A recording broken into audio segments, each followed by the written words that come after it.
Sylvia Spangler. I'm a program officer at the National Science Foundation in the Directorate for Computer and Information Science and Engineering, and I'm in a division devoted to information and intelligent systems. Juan's going to tell you all about that. The two of us come from two different core clusters within the division, and Juan, I believe you have the IIS orientation slide with the people and data and computing diagram. But if not, IIS is the intersection of data and people and computing. In the good old days, we used to say that we were where the rubber hit the road. I'm a permanent program director, but Juan is a rotator, and I will pass the baton to him.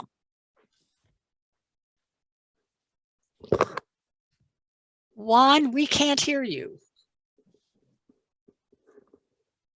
Maybe you're muted. There you go.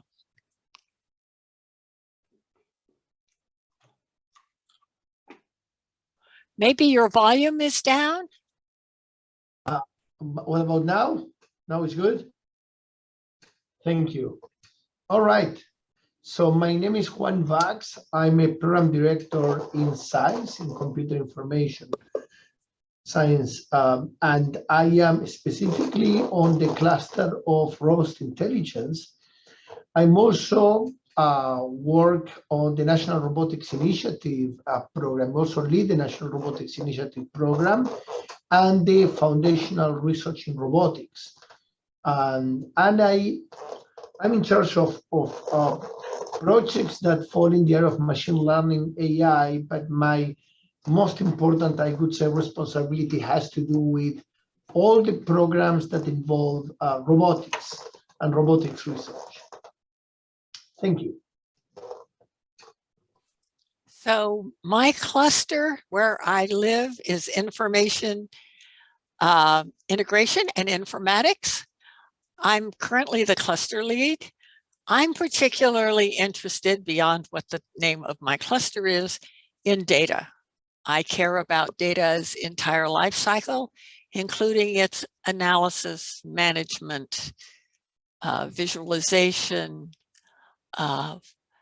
actually making decisions about how to make it accessible and usable, and also how to decide when you don't want to keep it anymore. Our schedule for the talk is that Juan will start and I will go second. Juan, it's all yours. Are you able to see my screen? Yes. Okay, fantastic. Okay, so welcome to National Science Foundation. Let me tell you a little bit where we are located. These are all the directorates and that you can see that coexist at NSF, and we are, both Silvia and myself, we are in the computer, information science, and engineering. So we're going to focus the discussion specifically on this division, and we're going to talk a little bit more about the specific cluster. So in terms Juan, sorry to interrupt. Do you mind putting this in presentation mode, please, so that we can see the slides better, if you don't mind? Sure, I can try to do that. Let me see if this works. Can you see it better now? Is that better? Okay, all right. So what do we have inside SciENS? We have 4 core programs: the Office of Advanced Cyber Infrastructure, the Computing and Communication Foundations, CCF, Computer Network Systems, CNS, and the Information Intelligence Systems, IIS, where both Silvia and myself reside. At the leadership, we have Choi Kundu, which is a JD, Deputy Assistant Director. And then we have Margaret Martinozzi, which is the Assistant Director. Okay. So in Information Intelligent Systems, our Acting Deputy Division Director is Wendy Nielsen, and Henry Couch is the Division Director. We have 3 specific core programs under IIS: human-centered computing, information integration and informatics, and robust intelligence. And we're going to describe each of them in the presentation today. So I'm going to start with the program that I'm responsible for, which is the robust intelligence. What we do in robust intelligence, we look into foundational computing, computational research. We look into systems that can learn, can reason, and can communicate and act in the world. We want these systems to exhibit flexibility, creativity, have real-time response, and also integrate some of the newest advancements in science like artificial intelligence, computational neuroscience, computer vision, and human natural language. So in a way, what we see our role is in the big picture of intelligence and communications is we interface between humans, and between humans and ourselves, there is the program of human-centered computing that Silvia is going to describe. We have, once we receive the information in some way processed through the human-centered computing programs, we deal with the machine learning, the intelligence and the reasons, and the reasoning, and then the outcomes oftentimes are processed or analyzed by the information integration and informatics cluster. Now, we have some programs that are cross-cutting divisions, like the foundational research in robotics, that both involves the SAIS Directorate and Engineering Directorate, and I'm going to talk briefly about that as well. So the robust intelligence has 6 interrelated technical areas: artificial intelligence, computational neuroscience, computer vision, human language communication, machine learning and probabilistic reasoning, and robotics, which is the name of the main area that I work on. The foundational robotics research, as I said, is cross-cutting. It encompasses these 4 divisions, and it also involves other directorates as well. I'm going to describe this robot. Now, this is not the only program from robotics.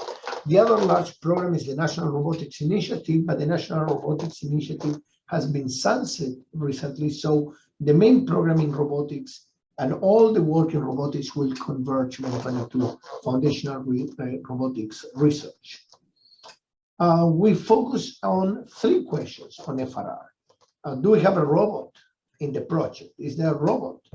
Are we proposing a new and significant new capability or enhancement on the robot? And the third question is, what happens when we take the robot out of the equation? Do we still have a meritorious proposal or not? And the idea is that if you take the robot from a proposal, the response will not be any more responsive. So the robot is central to this foundational research in robotics. Let me show you some examples of projects that have been funded both in robust intelligence and in foundational research in robotics or NRI. We have, for example, and this is all coming from EPSCoR states, okay? We have a robust intelligence small project related to transformable soft robots, how we have this type of robots that can resemble and mimic the functionality of biological entities. Very exciting project. We also have funded projects in the area of UAVs. For example, this is a project that deals with autonomous flying and really leveraging on intelligent behaviors, flying behaviors to exploit collisions. So it's using collisions also to learn how to function and navigate more challenging terrains and regions. And again, this is all inspired, in this case, biological inspired by flies, in this, or bees. We also say this is a project in the area of robust intelligence that deals with computer vision and machine learning, how we can actually use representational learning and semantic knowledge of images and videos to be able to perform a effective classification and recognition of objects and events. We have another project in the area of computer vision and robotics that deals with how you can effectively navigate and structure and control environments using multiple sensors and using local and global exploration techniques and semantic knowledge. We have a foundational project in robotics. Again, this is part of the NRI that looks into multiple types of robots. In this case, we are looking into autonomous underwater robots that can learn effective mapping on the environment and use that information to improve navigation. And this is all coming from EPSCoR states, of course. And more recently, we have another NRI project in the area of collaborative robotics for the purposes of improving processes in manufacturing, where we look into manipulators, mobile robots, and how they actually can collaborate effectively with humans and operators to improve manufacturing processes. All right, I'm going to delegate the rest to my colleague, Silvia. Please go ahead and you can tell me when to move to the next slide. And you're muted. Juan, would you do me a favor and let me present, please? Sure. Thank you. I'm going to stop sharing, okay? Great. Oh, well, I have to wait. There we go.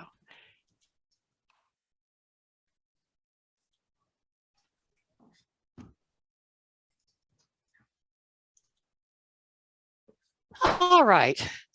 So as I introduce myself, I'm Sylvia Spangler. I'm actually going to tell you about two of the clusters that Juan mentioned. The first is my own cluster, Information Integration and Informatics. And then I'm going to tell you a little bit about human-centered computing, since a member of that group could not be here today. And then about the Smart and Connected Health, which is shorthand for the actual title, program, which has been developed and is led by my colleague and friend, Wendy Nielsen, who is also here today. Sylvia, can you please put it in presentation? That's what my screen is. If you do the display settings and then you swap it like we did earlier. I already did. Are you getting it now? No. No. Mm-mm. Sorry, everybody. Let me stop the share. Let me stop the share and agree with what is going on. Apologies. Swap presenter. I'm going to make sure that you see the one that I see. How's that? Share screen. There's only one screen. Share screen. Are you seeing the right screen now? Yep, perfect. Thank you. Thank you. All right. Nothing but joy. All right. So the Information Integration and Informatics cluster is supported by a trio of dynamic women who keep us honest and who make everything that we do move from science to reality for the PIs that we support. I'm aided by 4 colleagues. My colleague Wei Ding, who is a temporary program officer hailing from UMass Boston. Wendy Nielsen, who is on assignment as the Deputy Division Director currently, but also runs panels and is basically a multifunctional person. Amartya Shehu is again another temporary program officer and interagency personnel act supported person from George Mason University, and Hector Munoz Avila, who is the other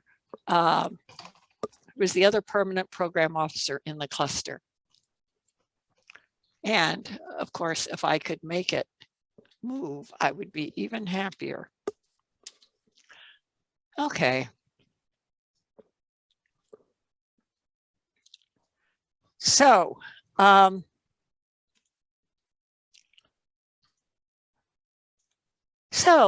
what we believe in information integration and informatics is that data make the world go round. I know that there are people that think it's AI, but we believe that it's data. We believe that data are a critical part of moving from the simple data creation to the knowledge that we all need and to the decisions and actions that we all need to take. So in this cluster, we address not only the entire data lifecycle, but qualities of the data and use of the data. We are looking for novel CS insights into problems that are really important.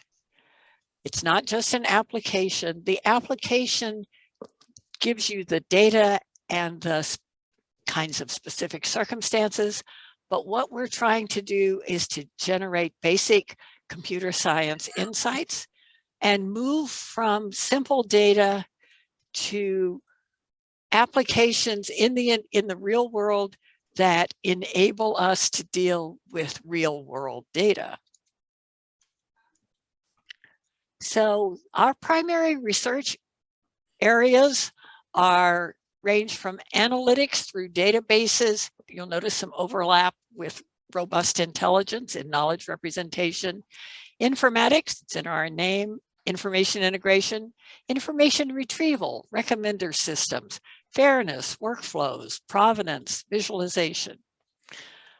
All of these are kinds of things.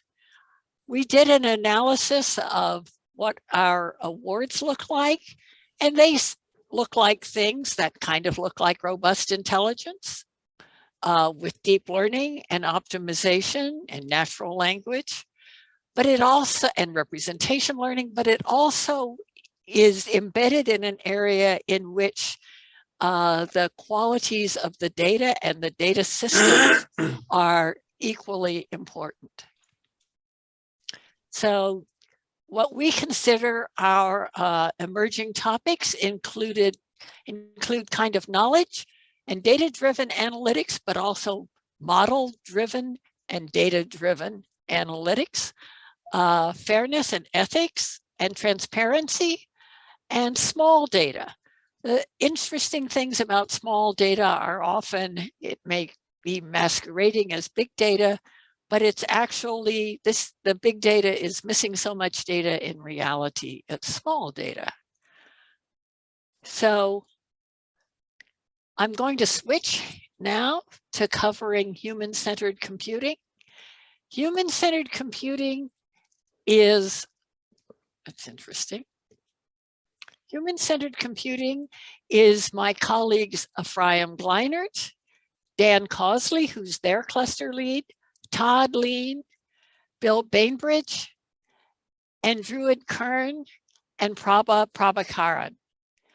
You can see here that the interesting things about HCC reflect how people engage around data and technologies. Computers, there is machine learning, but there are also human agent interactions.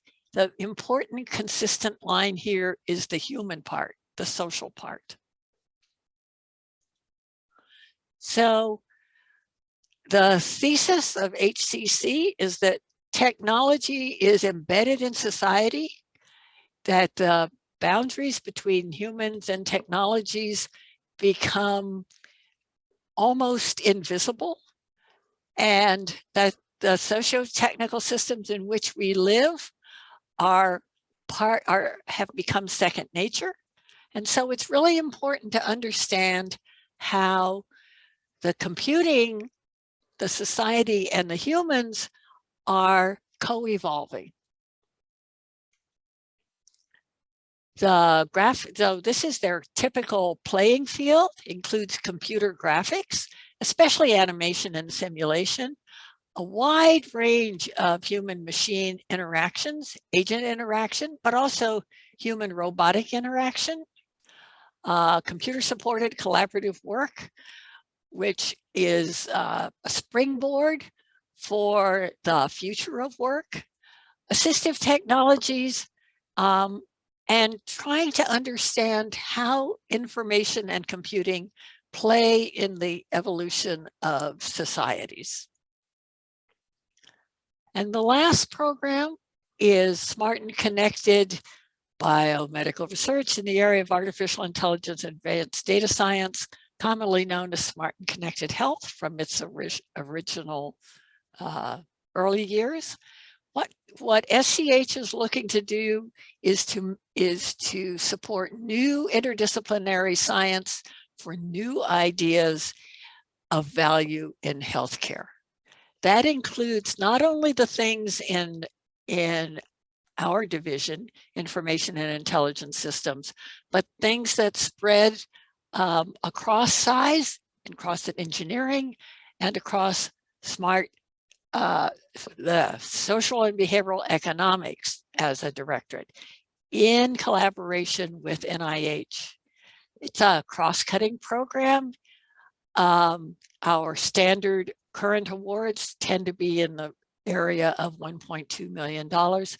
What SCH is looking to do is to enable both theory and practice together in a way that provides for interdisciplinary research and that can be used to validate new concepts. The term is just validation, though. The program scope is looking for the kinds of gaps in science and engineering that really enable addressing a key biomedical problem. What the team needs, it's a team activity. The team needs to have the real kinds of appropriate expertise to do the work and to demonstrate the utility. We don't want to reinvent NIH. After all, NIH is a really big agency and has lots of sister agencies. We want to push the advances in computer and information science, in engineering, and in cognitive science that enable improvement of health and healthcare. We support evaluation, but we don't support clinical trials. And we have to say that because this is a partnership with NIH. So my last slide is the classic slide. SCH is in the Pasteur quadrant of the famous 4-quadrant chart. This is use-inspired basic research. It's not foundational only. It's not great applications of basic science. It is this wonderful partnership for use-inspired basic research that is going to move us to real life and to new products. So that's the end of my slideshow. And here we are.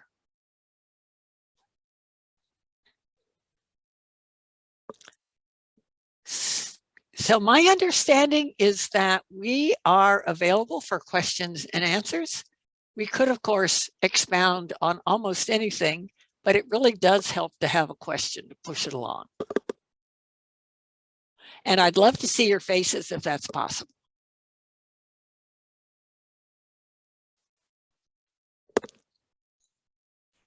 Hey, Don.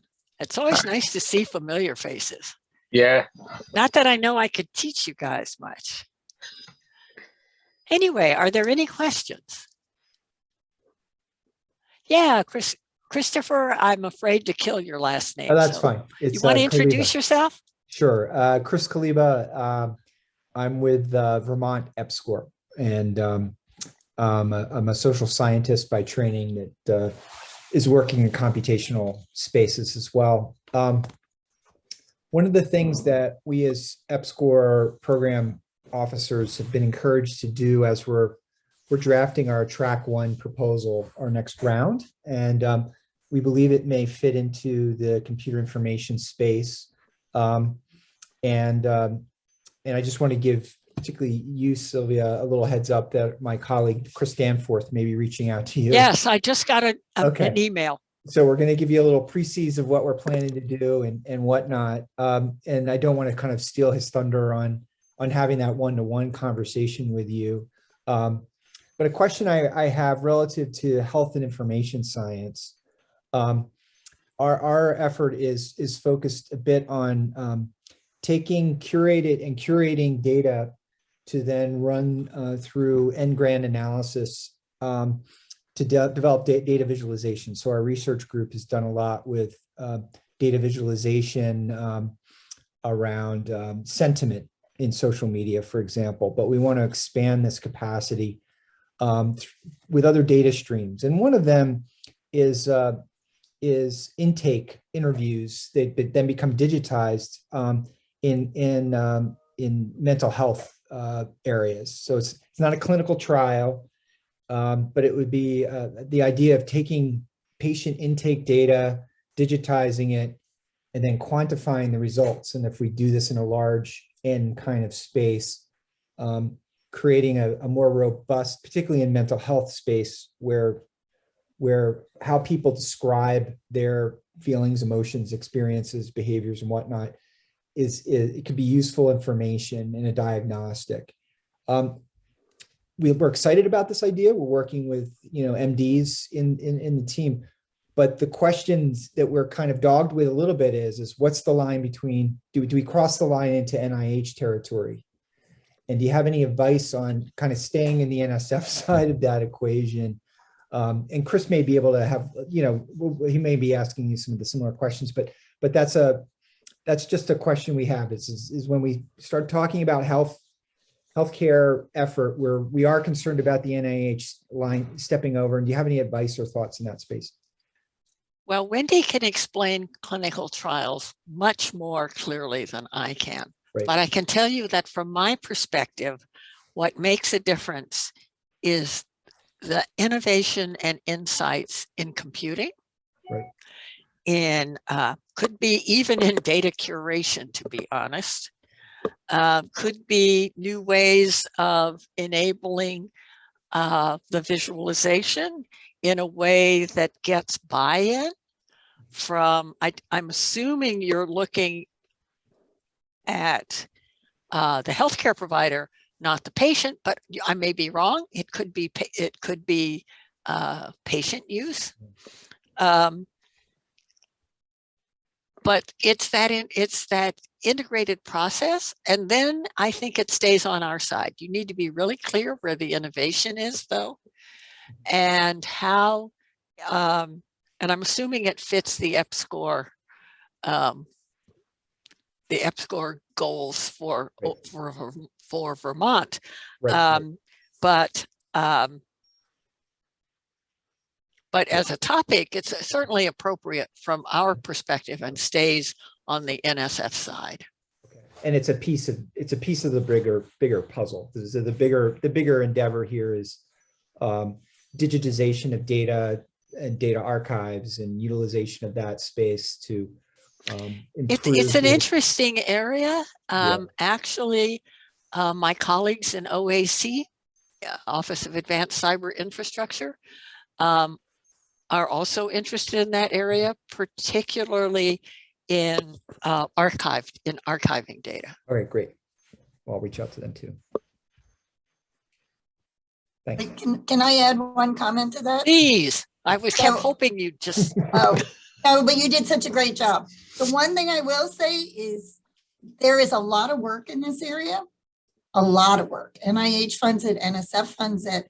But just because it isn't in, if your MD is a researcher in this area, they should know it. But, Right. just be careful, because I get people coming up and saying, but I never saw this at X conference. It doesn't matter. Right. There's a lot, I mean, social media has been used for mental health since what, 2010? Right. But it doesn't mean there aren't new things to do and new questions to be addressed. Just make sure you nest this in that existing field. So Right. that'll make have the innovations in the science, but nest it. Don't be blind to all that other stuff, Sure. because it's really hard capturing all of that happens around this. Great. Thanks, Wendy.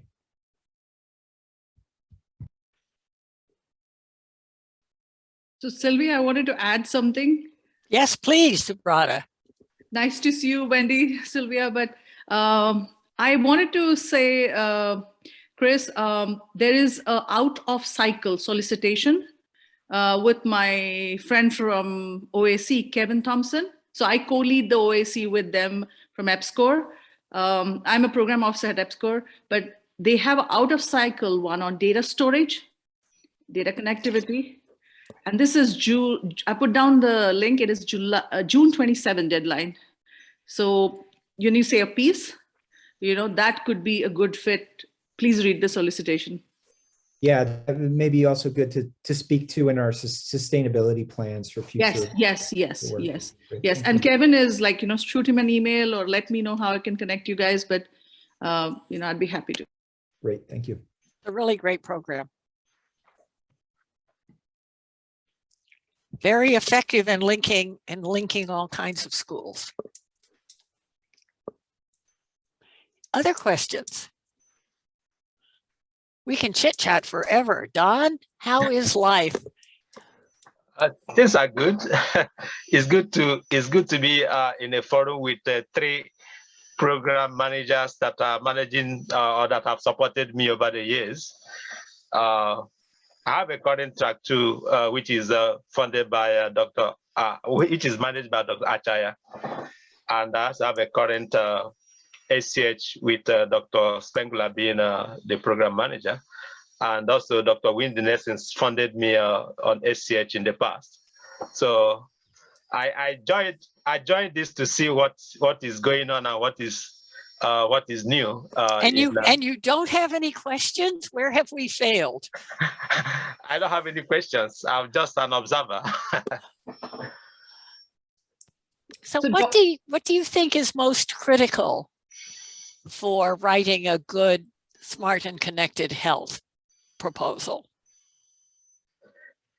Well, I think like you mentioned, you are working at the interface between NSF and NIH. You're trying to solve problems that are relevant to people in healthcare and health sciences. But at the same time, you have to clarify what is your contribution from the viewpoint of NSF, like what is the innovative ideas or techniques you're proposing. In my own field, mainly in AI, so we have to develop new AI techniques and try to use it to show how we can solve maybe challenging problems connected to health. And I think I think Dr. Nelson just mentioned, one of our projects was using social media to look at some problems in health. And so we use social media to see what people are saying about the problems, but then we also use that as a kind of a starting point. But then we go down to start looking at how maybe biological networks can relate to those problems that people mention on social media. So the innovation, we go back to network analysis and how you make those interconnections. But the real challenge is what people are saying online and how that relates to their health problems. Gotcha. Yeah, actually, I do remember that proposal. So one of the things I want to say, and I thought maybe Juan and I could have a discussion on it, is I really encourage you to apply to the core program for the Information and Intelligence Systems division. my guess is your work may fall within that division, and my other guess is that you might have anxieties about which of the clusters it comes to.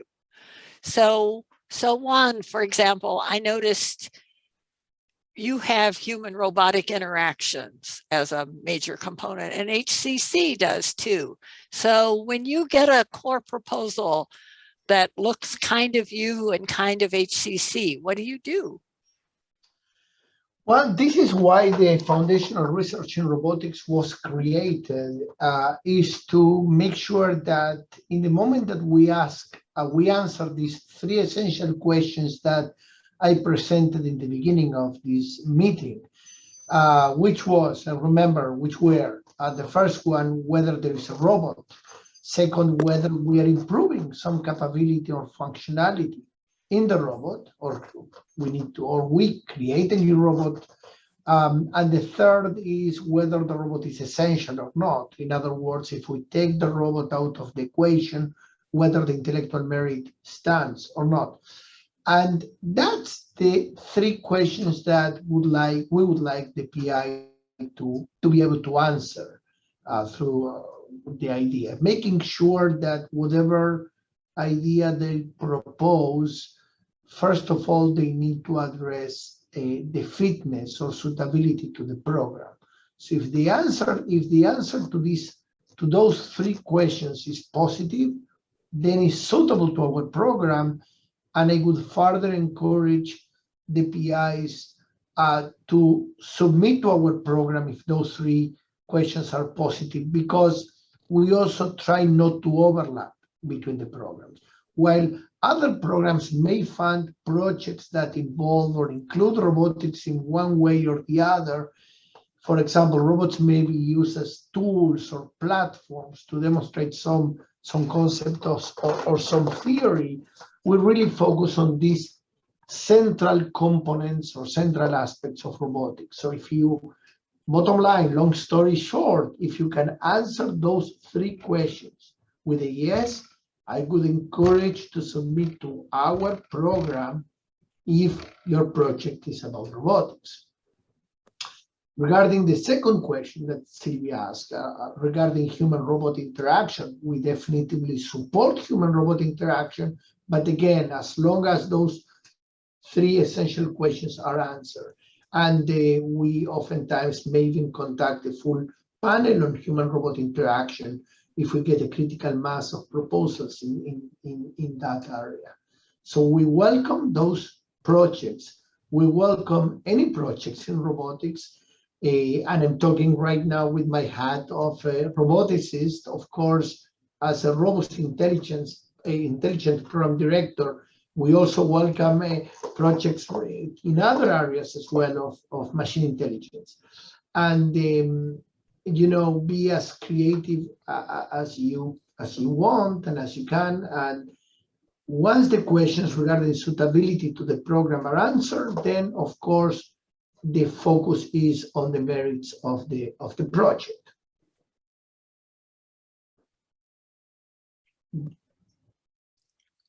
Makes sense? Makes sense to me. Makes sense to me. So we overlap with human-centered computing and with robust intelligence and FRR, and sometimes in the area of, so for human-centered computing, it's often social network data plus decisions based on the data, or sometimes the quality of the data.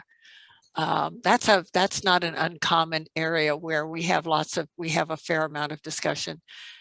To reassure people, we actually talk about your proposal if it doesn't look like a clean slam dunk in one cluster. We talk about it amongst ourselves to try and figure out what the best fit is. That's because we realize that we only take about a paragraph to tell you what each of the programs is. And sometimes it's hard to figure out exactly where you fit. One way to do that is to ask a program officer. The other way to do that is if you haven't and we read it and we think it comes into one program and we think, well, it's not a really perfect fit for us. Maybe it's a better fit somewhere else.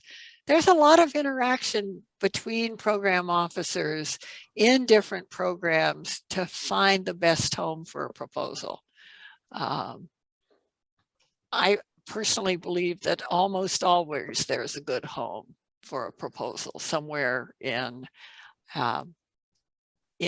our area, because in the IIS area, because we cover such a broad swath of real world, as well as fairly deep insights on theoretical development.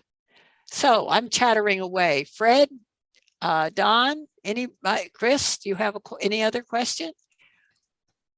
Have you ever tried submitting to the core program, not to the EPSCoR program? Not yet, not relative yet. to the scope of work, no. But I guess my question, another question I would have is, you know, the overlap between, Sylvia, your programs and SBE, and really looking at how, you know, one of the other ways that we're kind of thinking about pitching this is computational social sciences and this computer human interface and how those are intermelding. Do you work at all much with SBE programs, and do you have any recommendations for folks on that side of the ledger? So you want to look at not only the interactions with SBE and the SBE, for example, behavior, not only with that, but you really want to look at programs that are cross-cutting. Things like smart and connected communities. So for example, if one of the things you're looking at is mental health care in a community, and that's part of the basis for your data, that might actually be a good home too. Size, well, NSF, but size in particular interacts in lots and lots of different programs. And it really, in many instances, it depends on how it's pitched, not what the basic science is, but how it's pitched. But yes, we do lots of things in collaboration with SBE. We've been pursuing, well, for example, they're in smart and connected health, but they're also in things like fairness and AI and varieties of other things. Yeah, and just to add to what Sylvia was mentioning, like the budget for EPSCoR at 20 to 22% is through the co-funding program. So, you know, if you submit to the core programs and, you know, if there is a meritorious project, you know, there is a way in which EPSCoR partners with the core programs to, you know, help support a meritorious submission. So next step after EPSCoR is like going into that core competition and then moving forward with your team and your jurisdiction. So the other thing, Chris, and everybody that I'd highly recommend is becoming a panelist. Send a CV and email to me, to Juan, to whoever, and say, you know, I'm really interested in being a reviewer for your program. This is my CV. I think I'm particularly strong in X and Y and Z. And say, you know, I'd like to do it for a specific program, but I'm available to do it for other things where you think I make sense. Because all of us have lots of programs and run lots of panels. So it's really nice to know people with different kinds of expertise. And we really want to be able, NSF in particular, is committed to having balanced panels where we don't just have representation from the East Coast and the West Coast. We really want that broad representation in our panels. So I basically implore you to send an email that says, I'm interested in being a panelist. It works, doesn't it, Don? Poor Don. He just wants to listen and I'm pulling him in. Yes, it does. And again, I've had experience with working on panels, on so many different NSF panels for so many different programs. And obviously, you get experience from doing that. You see how the reviewers look at the proposals you're sending, and you see how other researchers also look at what you're proposing. It gives you also some more insight in terms of this definition of intellectual merit and broader impact. And sometimes that gives you some experience in how to craft your own proposals. I think that's actually a good experience if you have that opportunity. And that pitch is important, like how you pitch. You know, that is something which Sylvia meant. That is critical. Sylvia, I have to apologize on Don's because I have put down a deadline for him for an increment. So he's working on that, right, Don? Oh, sorry about that. Sorry about that, Don. Yes, you'll be getting it very soon. I promise not to call on you anymore because you're trying to get something done for Subrata. Actually, Dr. Achai also put me down for a panel next week. So why she's also We don't say that. We don't say about panels anywhere. Okay, That is sorry about that. We don't talk about that. We don't talk about that. Anyway, thank you for agreeing with my recommendation for becoming a panelist. It changes the way you look at your own proposals, and is often a key element in successful proposals because you do understand what the process is so clearly. So, Juan, you want to tackle something and talk about it? I am muted, and now I'm not anymore. I would encourage the participation in panels, and the second thing that I would encourage is, I think that it could be overwhelming, the decision of putting a proposal and submitting the proposal and being reviewed, and there is always the concern or the fear of getting a rejection. And realistically speaking, NSF can only fund very few projects per specific program because the programs are very competitive. But think about this as an iterative process, in the sense that while the panels change, they are not the same panels. So if you take a proposal and you submit the proposal and you get feedback and the proposal doesn't get awarded, the best way to deal with that is to try to take the feedback into account and see what can be improved, and improve on what can be improved. You're also going to get a sense whether the panel is encouraging the PI to rework the proposal and submit it again. Unfortunately, we don't have the same panels, and the panels don't have a memory of what was submitted before. But one thing I can tell you for sure, the new proposal is going to be improved. You're going to have a better proposal. You're going to have a more, a quality proposal compared to the first version of it. And I cannot guarantee that proposal is going to be funded. But the idea is that even if you change your idea and you go to a different project, you change the project, this activity of submitting working ideas and getting feedback and taking the feedback into consideration and using that to improve the version of the proposal that you have will only improve the quality. And I do believe that eventually these ideas get supported either by NSF or NIH or other agencies, because overall the quality of the work is just better. So don't be hesitant. I mean, that's the first advice. The second advice, I can talk on behalf of the Foundational Research in Robotics specifically.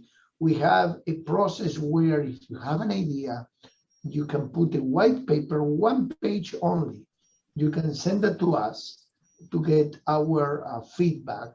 We're going to most likely schedule a Zoom call with you, and we're going to discuss with you whether it's suitable to FRR or not, and we're going to give you some advice about some feedback about the idea.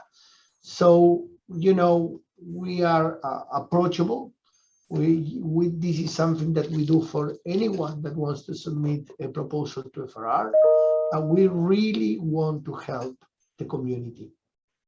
We wish there would be money to support all the projects, but unfortunately we live in a different world. But nevertheless, this is, you can take advantage of this offer that I'm extending and send a mail to us with a white paper, 1 page only, and we're going to talk to you, and we're going to give you our impression in the most constructive way that we can. Okay, so go for it, try it, don't get discouraged, be persistent, be persistent, have perseverance in the process, and it is off in the end. So I want to make sure that anybody who's on the call who hasn't had a chance to talk gets that chance. We've got a couple minutes left before the session ends. I just want to make sure that if you had a question burning or otherwise, that you had a chance. And I see Wendy's hand up. So I think you've heard it from everybody, but I want to repeat, talk to the program officers. Send them a summary, talk to the program officers. When I applied for my first grants, the first time they saw them was when they were in review. It's a bad way to do it.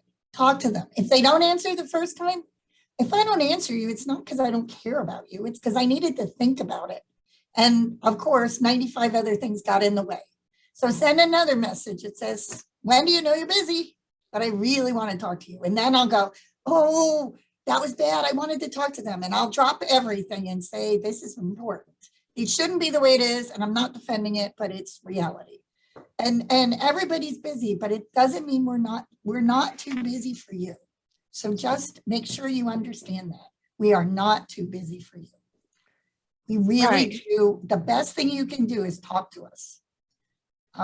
It's really going to help you. We see proposals, so many proposals, that we can sit there and give you feedback on. When the panel see this type of proposal, this is where they go right away. We all know what happens. And so we can help you say, like when Sylvia was saying things before, that's from her experience and listening to people, the way they read your proposal. And when we read it in a summary, we understand, we go, oh, good. So just, we do want to talk to you. No matter if we're not answering right away, it's only because we're swamped, but we do want to talk to you. It's our job. And it's the thing that we like doing. It's why we're here. As Juan's backdrop says, we make science happen. We make science happening by supporting you to do it. You need to give us a good proposal to work with. And I used to have a slide in my, not in this kind of presentation, but in the one that's the standard going out presentation that says, the first rule is talk to your program officer. Talk to any program officer, but once you figure out which is your program officer, talk to your program officer. Second thing is, I used to say, so you've been declined. Almost everybody has been declined at some stage, number one. But number two, you're in very good company, right? Unfortunately, we decline an incredibly high percentage of proposals in my division. It doesn't mean, as Juan says, if we had more money, we'd spend it. But what it means is you have a real opportunity to improve the proposal and submit again. And so this interaction between talking with the program officer, looking at the reviews, talking with the program officer, rewriting, this is a key part of actually enabling you to get funded. That's what we really want to do. So And it's about to end. So if anybody else has a question, this is the time to ask it. Otherwise, I want to thank you all. I'll give you back your 2 minutes, 3 minutes. I want to thank you all for being part of this. And I hope that all of your proposals are successful and that I get an email from you saying, I'm wild to be on one of your panels. Please give me an opportunity. Any other questions? Any other comments? Juan?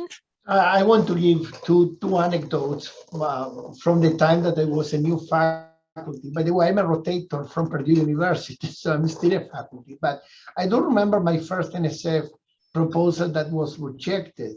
And I met with my friend that he was a new faculty, but he was more experienced than me. And I started crying to him and say, hey, good, the NSF proposal rejected. How is that possible? You know, this is, and he said, congratulations, you know, you're going to get slaps in your face, right? But and it's painful. But after you get a few slaps, you learn and you get better. Now, I wouldn't be concerned if you don't get any slaps in your face, because if you don't get slaps in your face, you don't learn. Okay, and so that's the first anecdote. And the second is that you know, submitting a proposal is a reason for celebration. So don't wait until you get the proposal. Well, if you get the proposal awarded, you need to celebrate as well. But don't wait until you get the proposal awarded to celebrate. You submit the proposal. This is already great. You did excellent work. Okay. Now there is a different aspect to the process, which is whether it can be awarded and whether the panel appreciates the effort that you put there. But see that fact of working on a proposal, working on your idea, believing in your idea, you know, trying to pitch your idea, trying to improve it, see that as an achievement. And I wish you to have a lot of those achievements, and of course also get awards. But go for it, okay? Don't hesitate too much. Don't feel overwhelmed about the process, and you know, just go for it, okay? That's the best advice that I can do. Thank you so much for your attendance. Thank you, everyone. Thank you all.